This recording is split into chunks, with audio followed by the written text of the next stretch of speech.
예, 안녕하세요. 세무법인 화인의 전승배 세무사입니다. 오늘 가락시장 중도매인 분들을 대상으로 세무 강의를 해서 하게 돼서 영광입니다. 저는 국세청에서 35년간 근무하다가 지난해 12월 잠실 세무서장을 끝으로 명예퇴직을 했습니다. 그리고 가락시장 동아청과 조합원 분들의 세무를 맡아서 일하고 있습니다. 앞으로 세무상 궁금한 사항이 있으시면 동아청과 조합원 분들이 아니더라도 문의해 주시면 성심성의껏 답변해 드리도록 하겠습니다.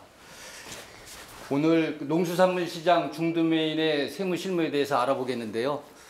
예, 먼저 그 순서를 보면 중도매인의 거래 유형, 그 다음에 세무상 꼭 지켜야 할 사항, 세무조사 등의 사전 대비, 기타 세법 개정 내용에 대해서 알아보도록 하겠습니다. 예, 중도매인의 거래 유형입니다. 모든 분들이 다 알고 계시겠지만 잠깐만 살펴보도록 하겠습니다.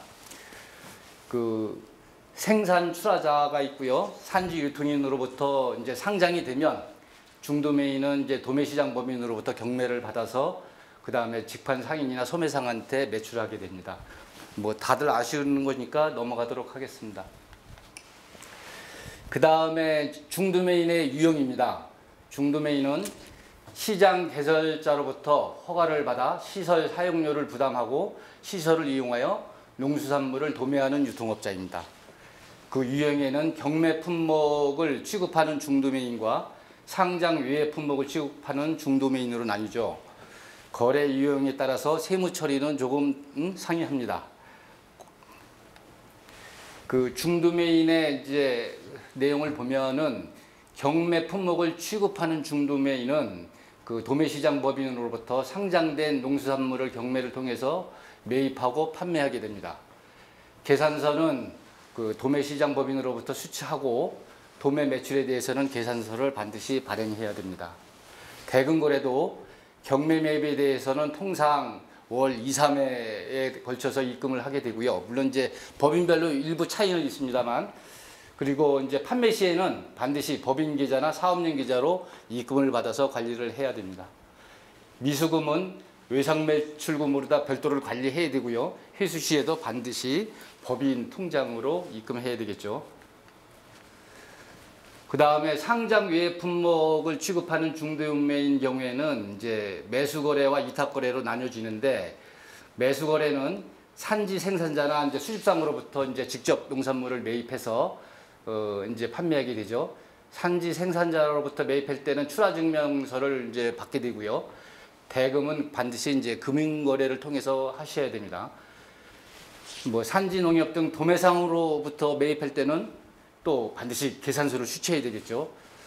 그 다음에 이제 위탁거래인 경우에는 이제 산지 생산자로부터 위탁받아서 이제 판매를 하게 되고, 판매 수수료를 제외한 이제 금액을 이제 송금하게 되겠죠. 요때 이제 판매 수수료는 과거에는 이제 과세거래였는데, 지난 이제 법이 개정돼 가지고 16년부터는 이제 면세거래로 됐습니다. 그래서 계산서를 발급하면 됩니다. 그 매수거래인 경우에 보시면은 이제 그 산지 농민한테서 매입할 때는 계산서 수취 의무는 없습니다. 이제 농민들이 계산서를 발급할 수는 없으니까 받을 수 없고요. 도매상으로 이제 매입할 때는 반드시 계산서를 수취해야 됩니다. 그리고 위탁거래인 경우에는 똑같은데요. 다만 수수료를 반드시 계산서로 발급을 해야 되죠. 도매상이나 산지농민한테 다 해당이 됩니다. 그 다음에 이제 별도 이제 매매 참가인은 이제 시장 개설자에게 등록하고 상장된 농수산물을 직접 매수하는 사업자가 되겠는데요. 여기에는 그 보통 대형 슈퍼마켓 운영자나 그 다음에 농수산물 가공 판매업자 등이 해당될 겁니다. 밑에 내용들은 특별히 관심 안 가져도 될 것 같아서 넘어가도록 하겠습니다. 그 다음에 이제 직판 사업자인 경우에는 중간 상인을 거치지 않고 생산자가 소비자에게 직접 제품을 판매하는 건데요. 그 가락시장에서의 거래 형태는 도매업자 등에게 매입해서 판매하는 그런 형태가 되겠습니다. 밑에 내용도 동일하니까 넘어가도록 하겠습니다. 그 다음에 이제 계산서 발행 실무인데요. 이제 원칙은 계산서는 이제 재화를 공급하는 시점에 반드시 세금 계산서 또는 계산서를 교부해야 됩니다. 그런데 이제 예외가 있죠. 예외는 이제 다음 이제 두 가지로 크게 볼 수가 있는데, 거래처별로 일여월이라고 그러죠. 한 달에 공급가액 합계를 말행일자로 해서 계산서를 교부하는 경우가 있어요.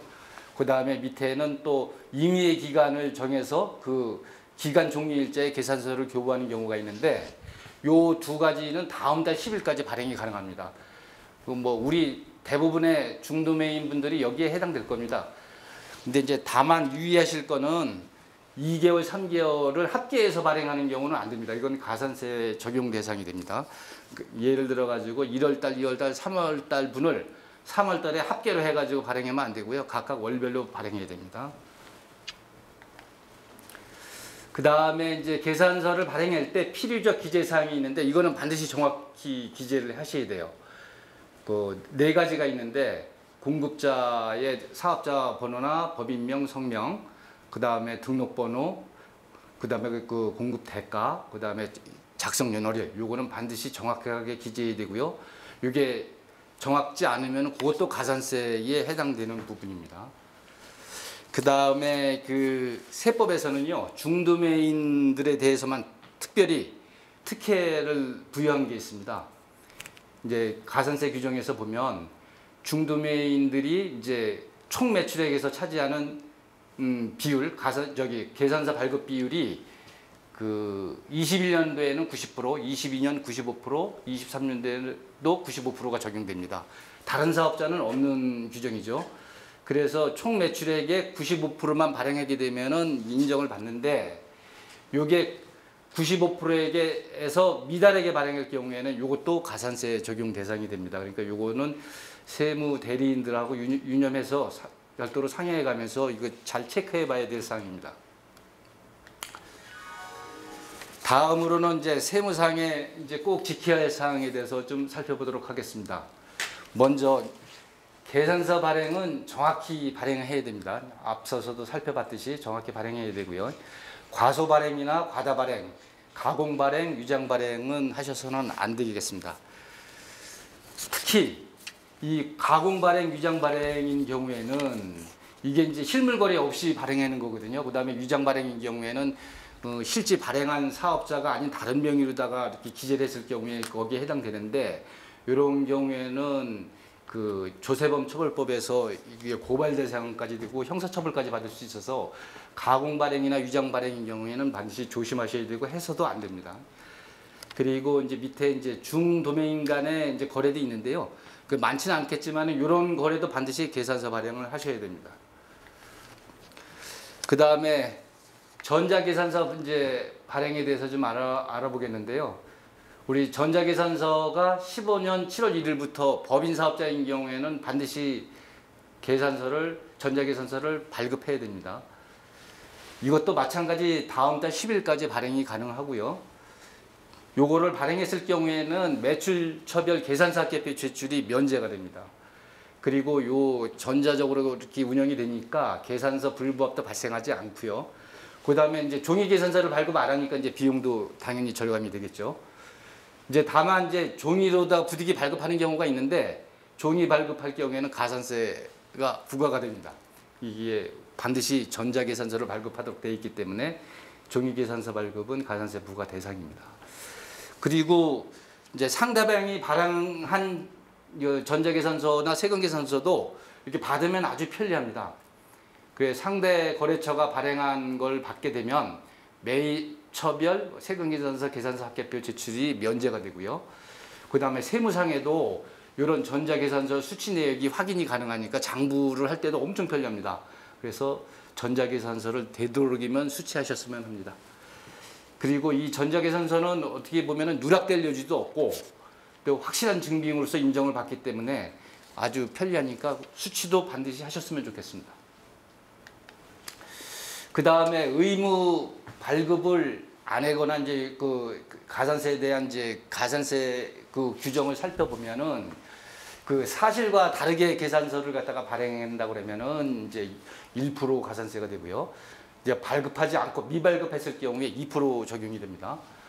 그 다음에 이제 지연 발급을 했을 경우는 1%, 허위 발급했을 때 경우에 실제 이제 실물 거래가 없는데도 뭐 발급을 했다든가 이런 경우에는 2%가 적용이 되고 수취자도 이때는 가산세가 적용됩니다. 종이 발급할 경우에 아까 살펴봤듯이 1%가 적용되고요. 그 다음에 전자계산서를 지연 전송하게 되면 0.3, 미전송하게 되면 0.5% 규정이 있습니다. 그 다음에 이제 지출 비용에 대한 이제 내용을 알아보겠는데요.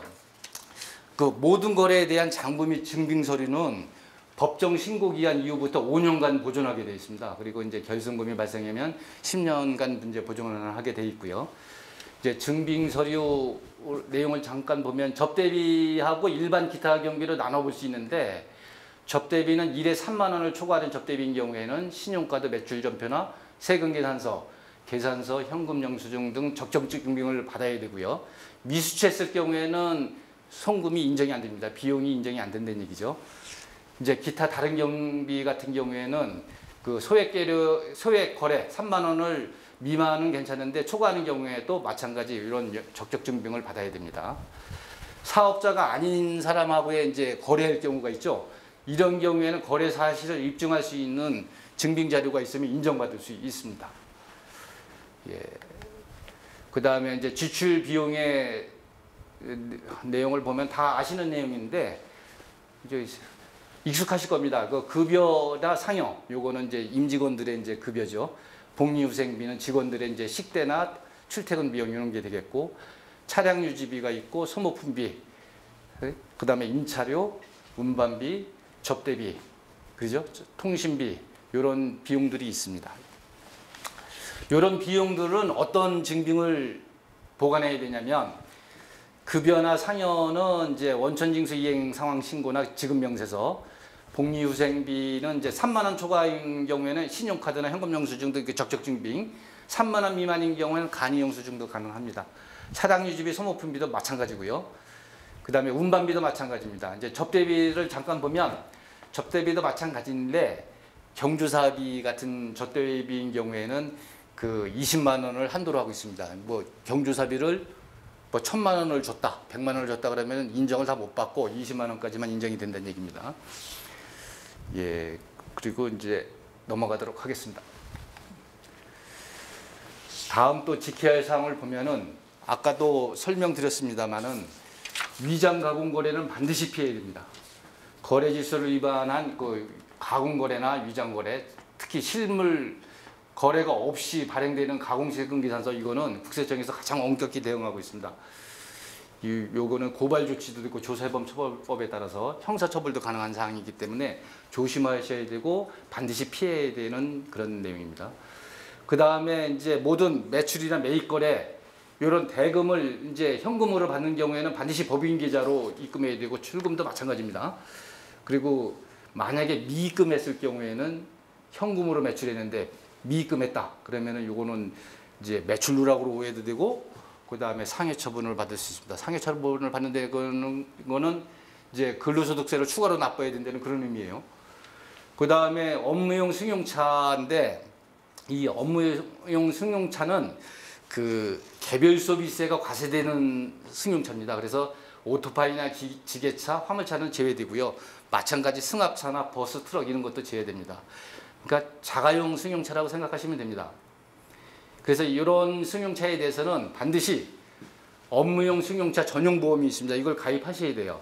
임직원용 그 전용보험이 있으니까 가입하셔야 되고, 만약 가입이 안 되고 일반 보험을 가입하게 되면은 요것 또한 그 비용으로 인정받을 수가 없습니다. 그리고 그거는 또 마찬가지 대표자한테 상해 처분도 되고 세금도 추가로 납부해야 되는 그런 문제가 있습니다.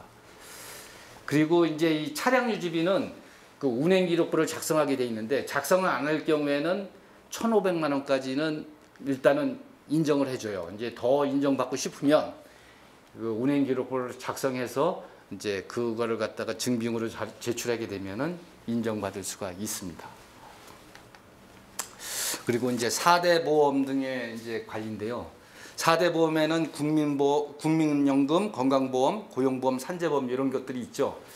국민연금하고 건강보험은 회사와 근로자가 50%씩 부담하는 게 원칙입니다. 그런데 가락시장에서 보면은 그 회사에서 직원분들 그 보험료를 대신 납부해 주더라고요. 대신 납부하게 되면 그거는 이제 직원들에 대한 급여소득입니다.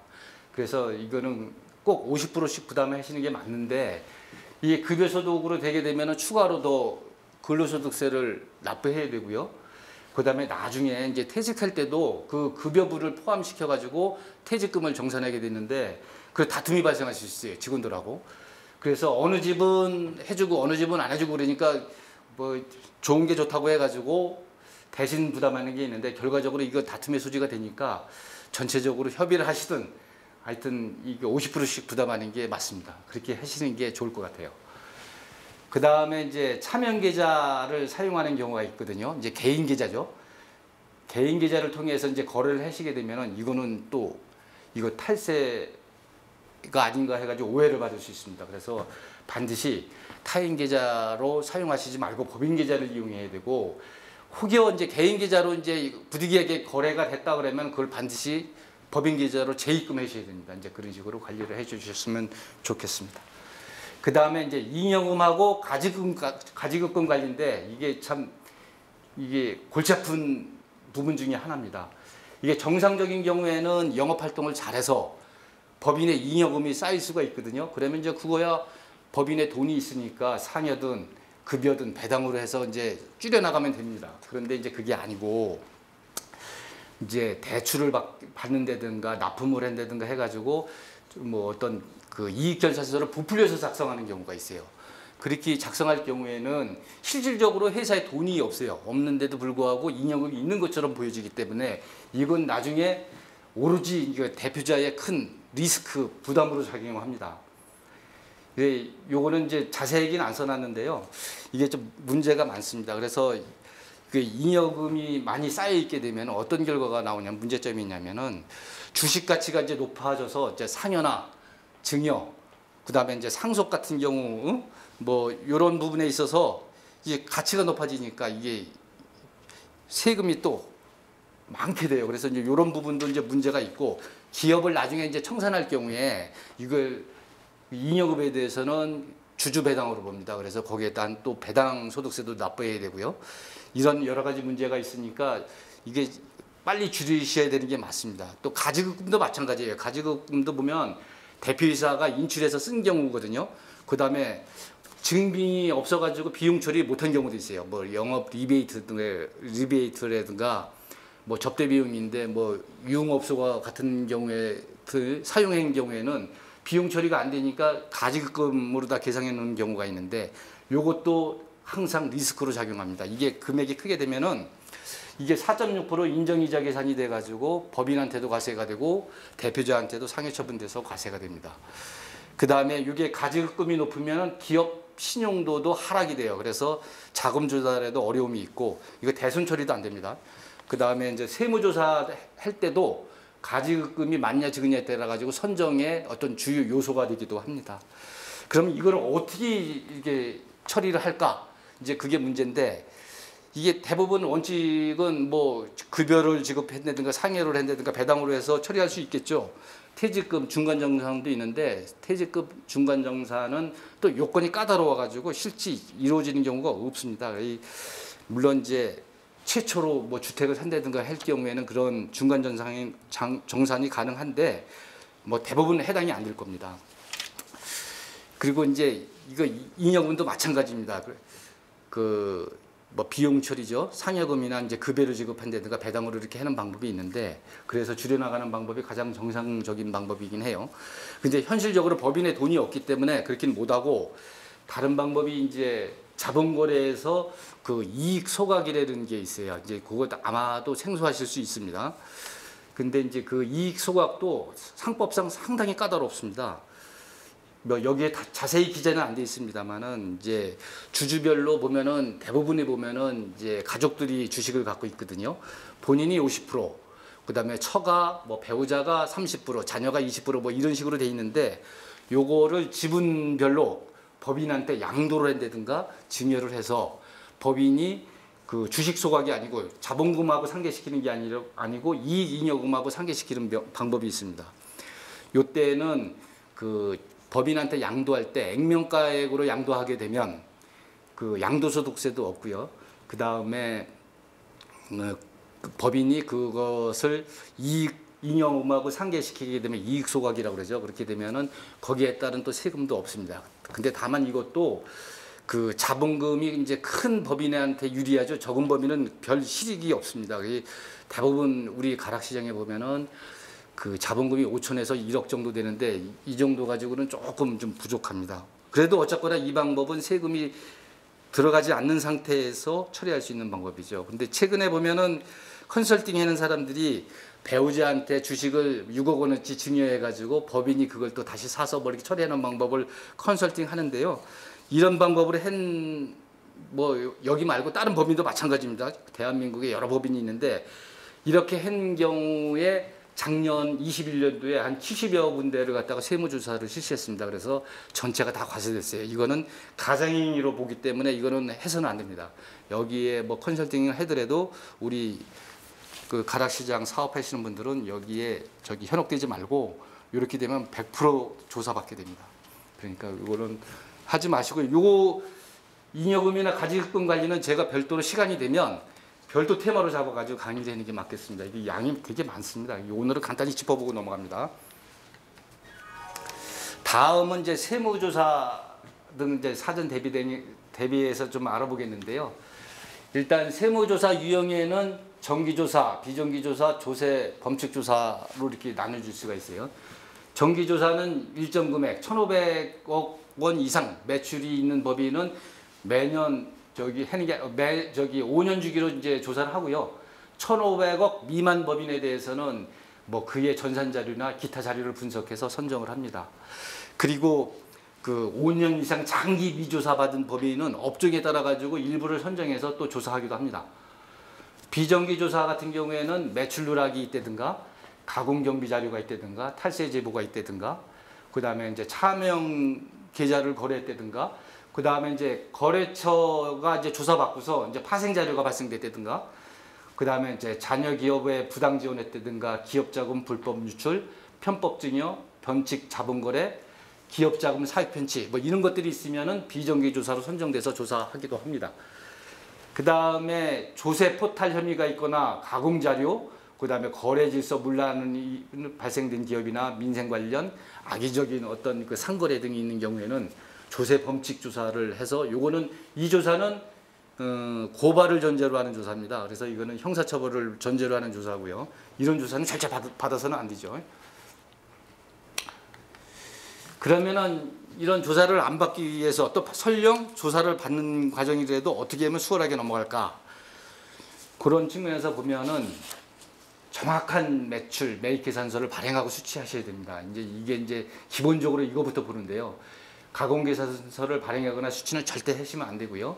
매출 누락이나 또 계산서 미발행도 이것도 세무조사 선정 사유 중에 중요한 요소입니다.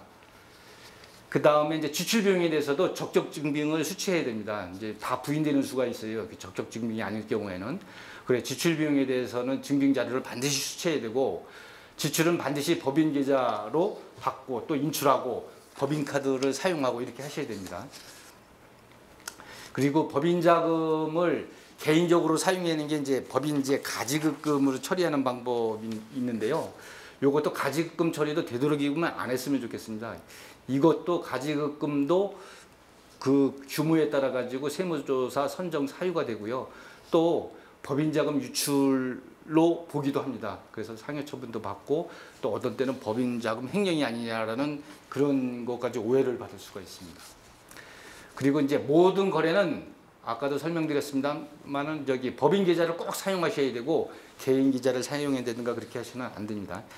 반드시 법인 계좌를 활용해서 매출, 매입, 비용 지출은 그 법인 계좌에서 이루어져야 합니다.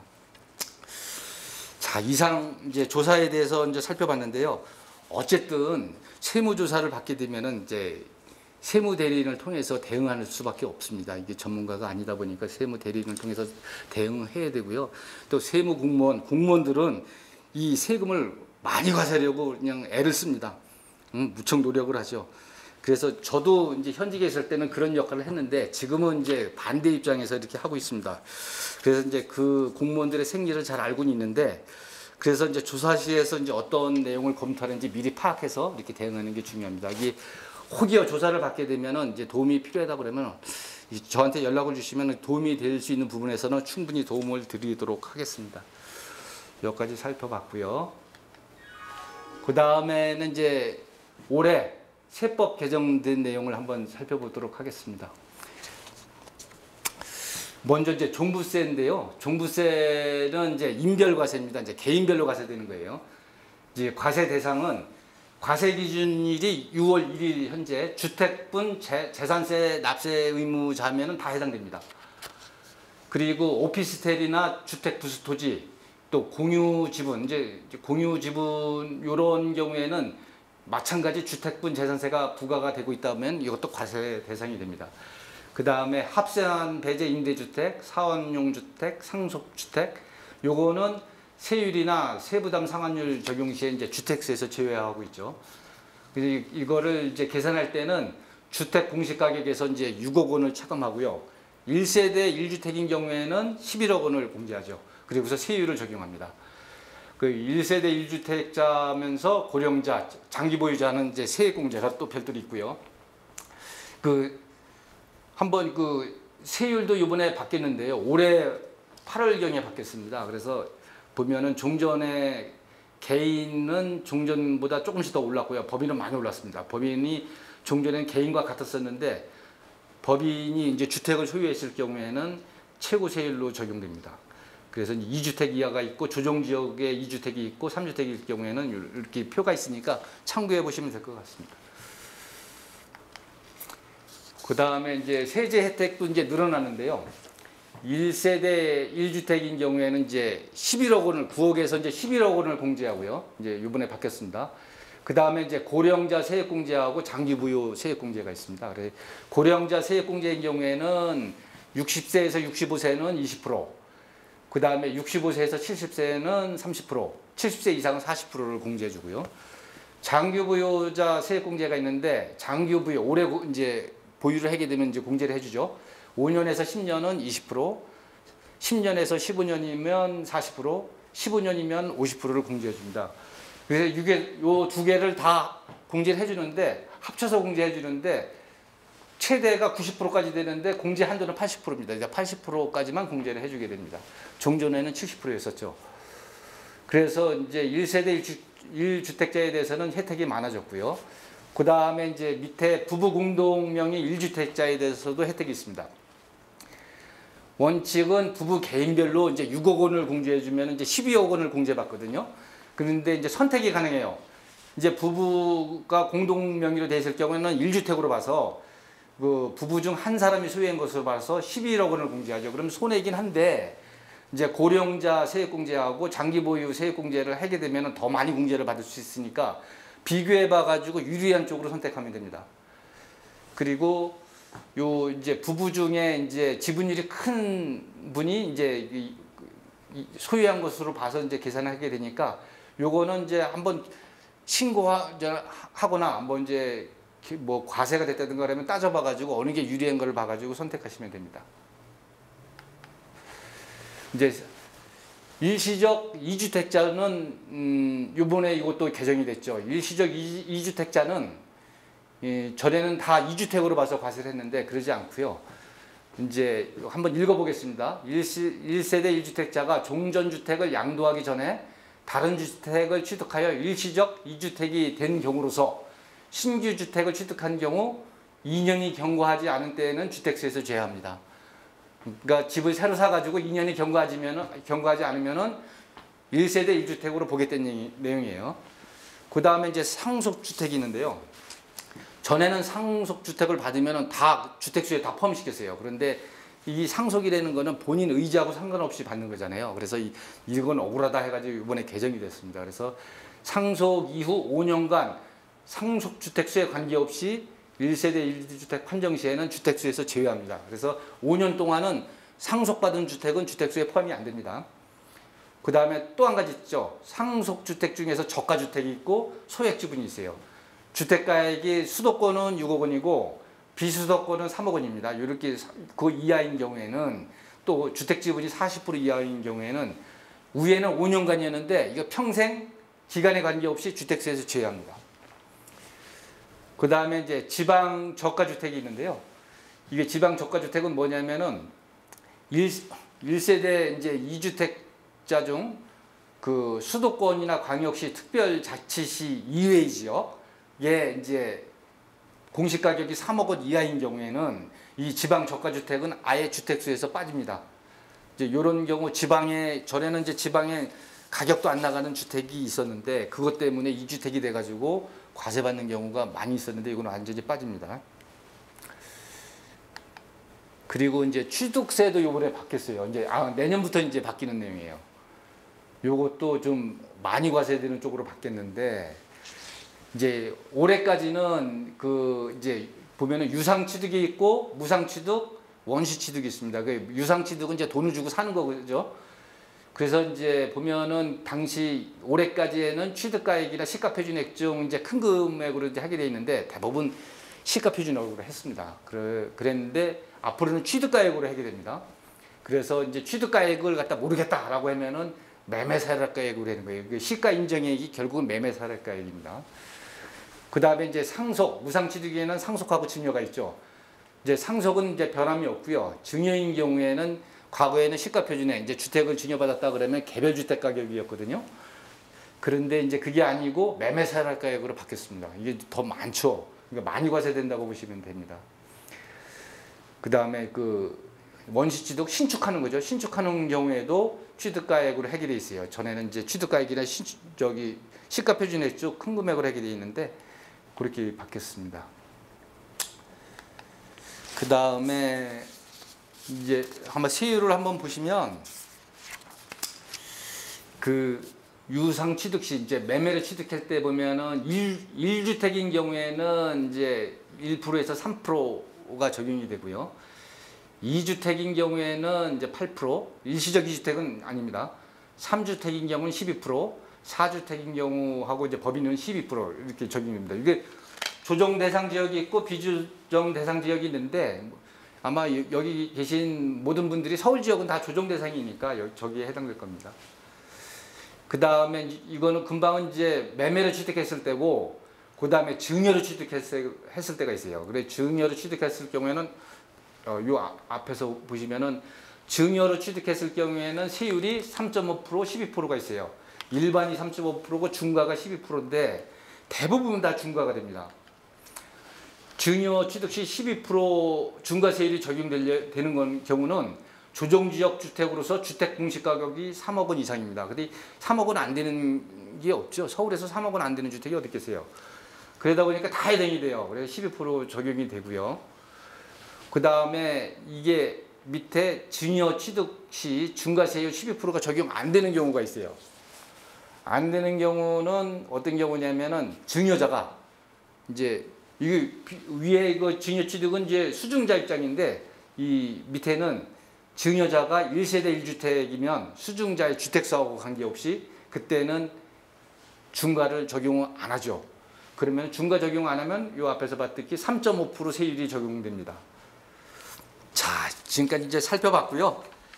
그 이제 개략적으로 살펴봤는데 이거 자세한 사항은 그 뭐 저한테 이제 문의를 해주시면 이제 답변해 드리겠습니다만 이제 배포하는 그 교육 자료가 있는데 거기에는 조금 더 자세히 되어 있으니까 그거를 보시면은 조금은 궁금한 게 해결될 겁니다. 그래도 해결이 안 되면 한번 연락을 주시면 답변해 드리도록 하겠습니다.